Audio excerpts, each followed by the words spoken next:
Hello guys, welcome to this channel. In this video, I'm going to show you how to create AI avatar for free like this. Hello guys, welcome to this channel.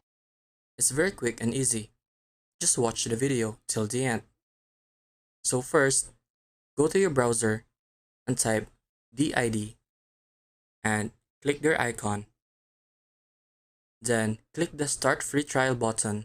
Then in the home page, click the guest button and click this button.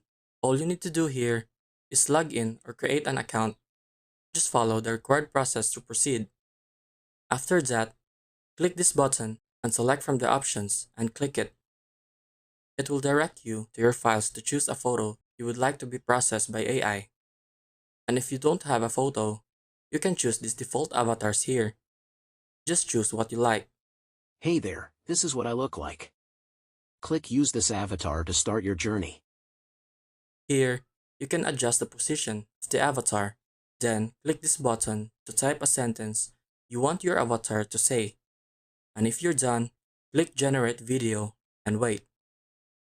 And after it's done, you can now download it to your files. Just click the download button. And that's it. It's simple and easy. If you find this video helpful, give a thumbs up. And don't forget to share, comment, and subscribe. Thank you.